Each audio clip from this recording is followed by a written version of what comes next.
پروفیسور دکتر همام شماح پسپوری آبوری و دارایی لگلمه مزیدتر و پرسه گوتو بیش بکن تو بخیر هاتی دکتر سپاس با آمده بونا و هون جنیزیک و روشا آبوریا عراقی دشوپینن جوی و از دخوازم بزانم هون جی هف نرینن هفرانه لگل مامالکار و بسورین خانو بران کو اف زیده بونا نرخان یا او بخو بناف دکن شیطانه لعراق چه بویا بتایبت لبغدا بسدما سپیکرنا پاریانه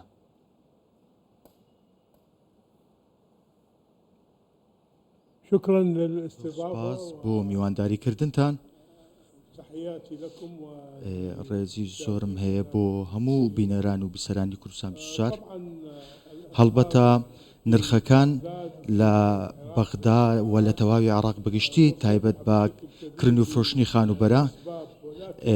گرانبوونیان ئەگەڕێتەوە بۆ کۆمەڵێک هۆکار هنالك عقارات للأثرياء کۆمەڵێک نووسینگە هەن کە دەستیان کە مامناوەندن هەندێکیشان لە ئاستێکی بەرزدان متوسط الدنيا أما الفقراء هەندێکیان وەکو دنیا وەکو نووسینگەکانی کڕین و فرۆشتنی خانوبەرە لە جیهان مامەڵاکەن بەڵام بەرزبوونەوەی بەڵام هۆکارەکانی بەرزبوونەوەی نرخی خانوبەرە زۆرن الرغبة في ئەوەش ئەگەڕێتەوە سەر ئەوەی کە ڕغبەتێکی زۆر هەیە لەسەر کڕینی خانوبەرە و بە شێوازێکی دیستنی ڕێک نەخراون سيذهبون إلى العقارات في المناطق فشارێکی زۆر لەسەر نووسینگەکانی کڕین و خانوبەرە لە ناوچە جیاوازەکان دروست دەبێت بە تایبەت شوێنەکانی بازرگانی و داواکاری زۆر بووە لەسەر ئەم جۆرە کڕین و فرۆشتانە بەڵام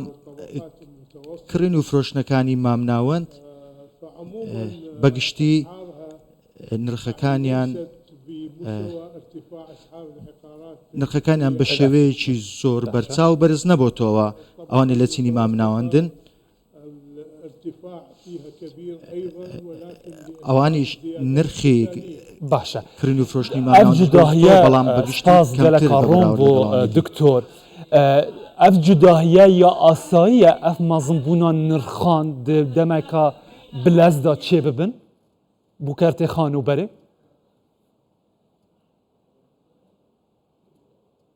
يعني لو بەڵێ رغبنا السلاسل الزمنية چاودێری ئەم ئەگەر چاودێری ئەم سێدەی دوایت کرد بێت سەرەتا زیادبوونەکان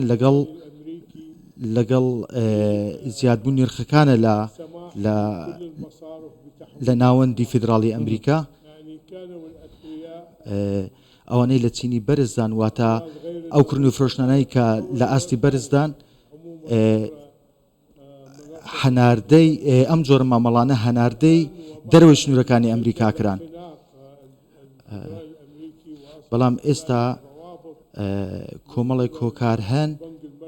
کە لەلایەن بانکی ناوەندی ئەمریکا و کە پەیوەندیان بە بەرزبوونەوەی نرخی کە پەیوەندیان بە بەرزبوونی نرخەکان بەگشتیەوە هەیە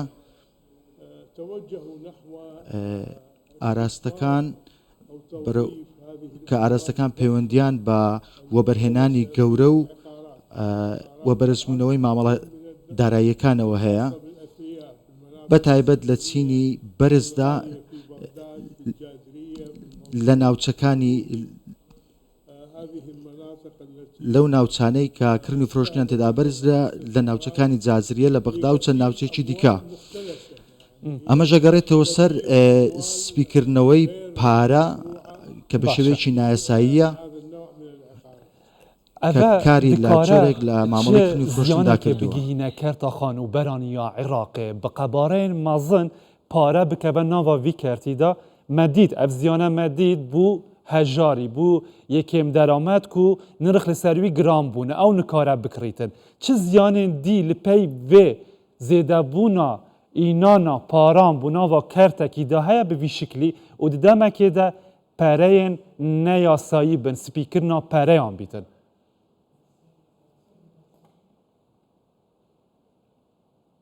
يعني لم أفهم السؤال بشكل واضح. زۆر تێنەگەیشتم بە سروشتیە ئەبە کۆڕوو دەدات شتێکی سروشتیە بوو کارتێکی بە قەبارەیەکە مازن پارە بێتە ناودا مامەڵێن زێدە تێدا بێنەکردن بە قەبارەیەکە مازن سروشتیە بوو کارتە خانوبەرên عێراقی یان دێ زیانên دین jî li pey bibînin ji ber ku ne siruştiye.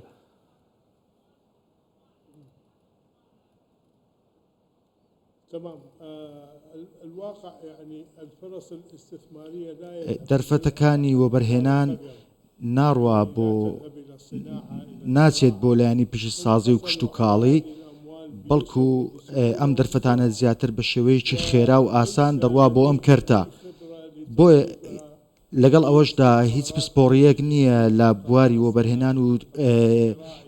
وەبەرهێنان لە بواری پشت سازی و خزمەت گوزاریەکان و گواستنەوە و کشت و کاڵی بۆیە هەموو لایەک جەخت لە وەبەرهێنان لەسەر ئەم بابەتە دەکەنەوە و دیناری عراقییان دۆلاری ئەمریکی تێدا پرۆسی سپیکردنەوەی تێدا بە شێوەیەکی خێرا ئەنجام دەدرێ و ئاستی وەبەرهێنان لە بواری خانوبەرەدا زۆر خێرا بووە ئەمەش بۆتە هۆکاری ئەوەی کە زیانێکی زۆر بەرکەرتی وەبەرهێنان بکەوێت و لایەنە پەیوەندیدەریەکان لە حکوومەت پێویستە زیاتر چاودێری پرۆسەکە بکەن لەسەر وەبەرهێنانی مامەڵەکانی کڕون و فرۆشتن بە خانوبەرە کە لەوێدا بۆ ئەوەی جارێکی دیکە لەگەڵ ئەم خێراییاندا چاودێریەکی پتە و هەبێت پێویستە باشە دکتۆر هەموو دبینن ئەگەر ئەف ڕەوشە خانوبەران لە عێراقی بڤی ئاوایی بەردەوام بە سپیکردنا ئەپەریان تێدا بەردەوام بە سبە دوز بە ئایندەدا هەمان تش دکەرتێن دنên گرنگên ئابووریە وڵاتدا ڕۆ بدەتن لە عێراقی بڕێیا سپیکردنا پەریان بەلێ بابەتی سپیکردنەوەی پارە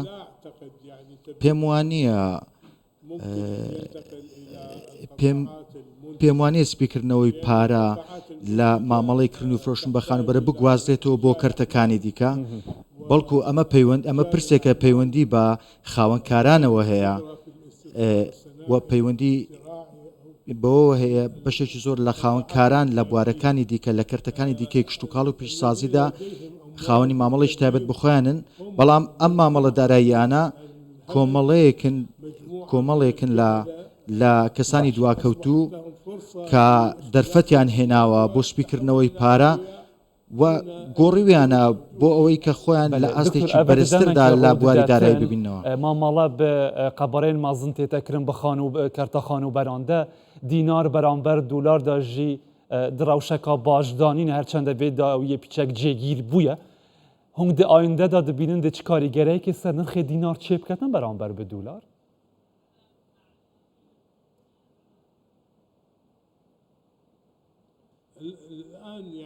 ئێستا لەگەڵ ئەو ڕێژشنانەی کە دەگیرێتە بەر لەلایەن بانکی ناوەندی عێراقەوە بە تایبەت لەو پرسەی کە پەیوەنددارە بە مامەڵەکردن لەگەڵ بانکەکان لەگەڵ بانکە گرنگەکاندا پێم وابێت کە نرخی ئاڵوگۆڕی دراو بەرەو سەقامگیری دەچێت لە ماوەیەکی درێژخایەندا بەڵام لەگەڵ ئەوەشدا پێویستە لایەنی سیاسی و دۆخی سیاسی لە بەرچاو بگیرێت لەگەڵ ئەو ڕێژشنانەی کە بانکی ناوەندی و وەزارەتی گەنجینەی ئەمریکا گرتویانتە بەر بە نوێکردنەوەی مەرجەکانی و ڕێوشوێنەکانی پارەدارکردنی بانکی ناوەندی عێراق بە کاش ئەمەش ڕەنگە ڕێوشێنی نوێ لە ئاڵوگۆڕی دراو بەرپا بکات